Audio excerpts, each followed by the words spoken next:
Spyro, my friend, how about a hint on gliding? You bet. For the longest glide, press the X button at the top of a jump, and try pressing the triangle button to drop down in mid-flight.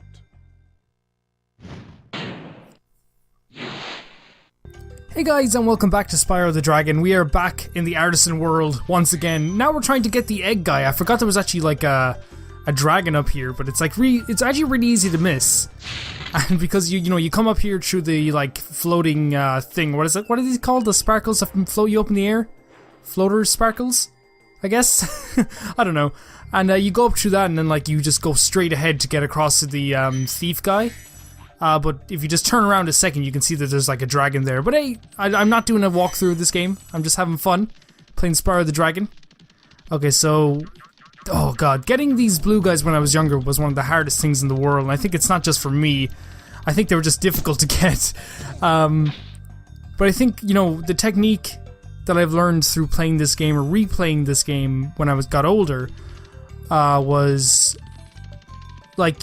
when you're like right up against him and right up beside him, well, the best thing you can do is actually like turn to the side or turn to the right or the left, because for some reason the angles mean that you can hit him much easier. Maybe that's all just bullshit. Maybe that's just like he just slows down after, but it's honestly the best way I found to actually defeat him. Okay, so we actually might be able to fight the toughest boss in the history of video games fairly soon if we actually get through this area pretty quickly. I think the record I have for finishing this game is probably like 3 hours, but I like speedrunning, I like watching speedrunning, but to be honest, I think as soon as I try to speedrun something, I'm like, I know this other thing is optional, but I kinda wanna go see it. Okay, where do we go now? I know we're done here pretty much, we just have to get like some leftovers, I guess. Leftovers are nice. Leftovers are nice sometimes. Wait, is it here we have to go? No, we just came out of here again. It's over here. So we have to get back to the artisan world. I forget what this place is called. Stone Hill? Stone something hill? Hello, sir. See, we've already killed these guys last time. I did actually get out of the game and go back into it. What the fuck is this? What the hell are you doing here, man? What's this? Oh, yeah, okay, cool. Oh, no. Oh, fuck. Well, that happened. It happens sometimes. By the way, guys, I'm going back in to get that dragon. By the way, guys, if you do hear a noise or like a machine sound as well, there is something running in the background. It's probably very light, but it's just something. Just to let you know if you do hear like a sharp like sound every once in a while. And please don't call me unprofessional, because I'm not a professional. I'm just doing this as a hobby, man. Just a hobby. Okay, so we can go in here and collect some coins, or some gems, and we can go over here and get something else as well, I believe. Yes, we get a key.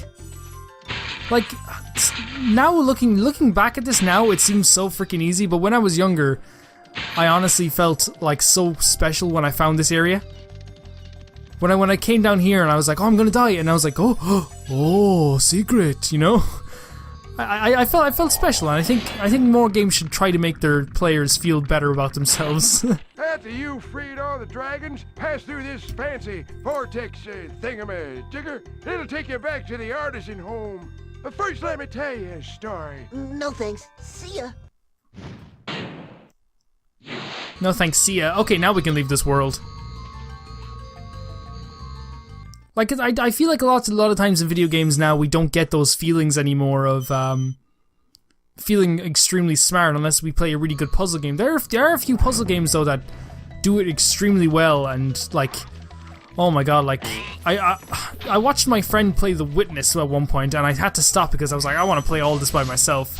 Because I solved one puzzle, and it just, something inside me just made me feel so fucking good just for solving one goddamn puzzle. And you look at other games as well, like the recent Last Guardian. You feel good when you accomplish something, and when you accomplish a mission. Here's another dragon. I think this is like the wisecracking guy. Hey, oh no, it's Spyro, the no. press the jump button he's much twice to later. glide. And don't be afraid. Afraid? Of what? Falling from high mountain peaks, plummeting into prehistoric glaciers. Oh, that. I don't got all these dragons on. I only remember a few dragons. I think the dragons that are really memorable to me are The one that, like, when you free him, he's like really fat and lying down. I don't know why that was so memorable to me. Maybe it's just because, like, when everything's going to shit around us, this one guy is just deciding, I'm just gonna relax for a bit. Okay, so we have one more world before we can fight the boss, but we're gonna collect all the gems here so we don't have to do it when we come back. Actually, no, we'll do it when we come back. That makes more sense, actually. Kind of like the roundup before the final mission.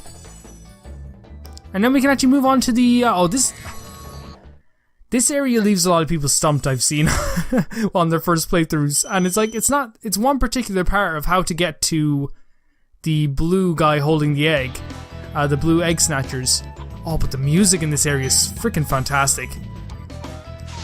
I don't think I mentioned it, but that's how you feed sparks. And if you don't have sparks, a lot of things happen. Basically, if you don't have sparks, you have no lives and you will die on one hit. Also, if you don't have sparks, you can't collect gems as easy. You have to, like, walk right through them. Hello. Niles. Welcome to Town Square, Spyro. Begin exploring by gliding to that area with the bulls. Use the L2 and R2 buttons to get a good look. Okay, good. Use the L2 and R2 buttons to get a good look. Before there was, like, analog control. I am using the analog stick though for this. I actually find the PS3 controller to be one of the best controllers ever made. And that's actually like the first time I usually admit like fanboyisms and stuff like that. But like that's not a fanboyism because like I could care less about the PlayStation 3. I could care less, man. I like that it ported over a bunch of like fantastic games such as Spyro and Crash. But it's one of those consoles I like yeah, I love to have, I love to own it. But like it's not I don't have a deep seated love for it like I do for probably the PlayStation 4. Because I'm definitely a PlayStation 4 fanboy. You keep giving me those great JRPGs and I'll be a PS4 fanboy forever. Hope you're listening, Sean Layden. You keep porting over some games from Japan. Thanks, Spyro. Thanks, Devlin. Oh, I had the worst itch on the tip of my wing. Oh, did you know that you get your longest glides by pressing X at the very top of your jump? But like, other things like make me like really like realize that owning a PS4, Xbox One, and a Wii U, and a PC would be like the greatest thing ever. For numerous reasons, and I think one of the main reasons why it would be really good is because there's so many good games that come out on all consoles. The biggest one, I've recently just first playthrough ever of not Rise of the Tomb Raider, of Tomb Raider 2013, a game that like a lot of people played already, and a lot of people have already like forgotten about, and I think a lot of people forgot about that game really early, but I think that game's really good. Let's try and get this guy. My headphones falling out of my ears. There we go. Hope you didn't hear that. Okay, so we got 2 eggs. Yeah, that part is kind of tricky though. I will say that. Like you have to admit that part. Like, not many people are gonna know that you just have to like fly around and then turn in midair. It's not the easiest thing to know. Look, let's do this now. Look at me giving tips on a goddamn kids game. What you want to do here is collect all these gems, because you're going to need them a lot later. If you don't collect these gems, you're going to be out of luck later on, because there's a guy who like collects gems and stuff. Nothing wrong with walkthroughs though. I'll say that right now. Some walkthroughs are really fun. Anyone ever see From the Dark? From the Dark is like the craziest fucking crap ever. Is this how you do this again? Yeah, you just do that. Okay, another dragon. There's 2 more dragons. Well, another dragon after this free. Thank you for releasing me. This dragon has no tips. I should be like, there should be a rule. If you don't give me a tip, you have to get back in. Whoa! Did you see that? That was like a mid-air freaking headbutt. Spyro, did you see a man dressed in blue running around here? He's a thief, and he's stolen a dragon egg. You've got to track him down and get that egg. Run! Run! I'm getting a little winded. Okay, I already caught him. So that would have been your hint, I think, to go back. So like that, yeah. So that's how people would have known to go back and try and look for a guy with an egg, and then try to get the guy with the egg. And I think eventually people would be like, yeah, that's probably how you do it. Let's see. So many of these bulls. We gotta collect some health for Sparks here. But I think we have all of the dragons we need and everything we need in this area, so we can just go on and fight the boss now. Okay, now we're gonna do what I said I was gonna do first, actually. Oh, that's a limitation I never liked. I don't know how you guys feel about that. You know, the inability to turn around, and it's realistic, I guess. You know, the camera can't really hit off walls, but at the same time, it's like, oh, just let me hit off the walls, please. Just let me hit off the walls. So, guys, I don't know exactly if I'm honest, I don't know if I'm gonna be able to do this. I apologize if I fail miserably trying to do this, but this is one of the toughest bosses in the history of video games. I don't know if you've ever seen that channel, WatchMojo.com. They do like top 10 stuff. They do top 10 stuff, you know, top 10 underwears that were worn in scenes by men who have green hair. It gets pretty sparse sometimes. Oh, did we even go in here? We might not have gone in here. Oh, we have. We have. Okay, so this is how you get out of here, is the balloon section. The balloon guy is like impervious to everyone though, because he's just like, I think it's because he's not a dragon and Nasty Nork is stupid. So he kind of just forgets about him. Let's do this. Toasty. Okay guys, pray for me. Toasty's a tough boss. Pray for me.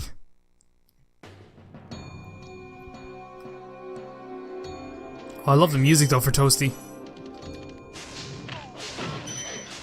Oh, I always have trouble with these dogs. Okay, there might be a death here actually. I was joking around about how tough the boss was, but I might actually die before I get to the boss. And that's not gonna be fun. Okay, let's just try and do our best to avoid getting hit. If anyone has any tips on these dogs, that'd be great. Was that a hit? I guess it was. I'm not gonna argue with the game. The game designers kind of, you know, they know how to design a game. I don't. Nasty Nork has put one of his most devious henchmen in charge of the artisan world. Bring him on. I think I smell a barbecue. Be careful, Spyro. This boss has many tricks up his sleeve. This boss. I actually kind of like that they call him a boss. Like, you know, here we go. It's one hit for you, Toasty. I can't believe we even survived that, guys. Toasty, come here.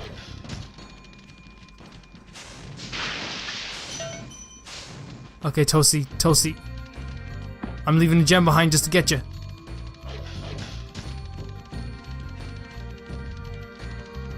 Here we go. Sorry, man. Okay, that was a tough boss battle.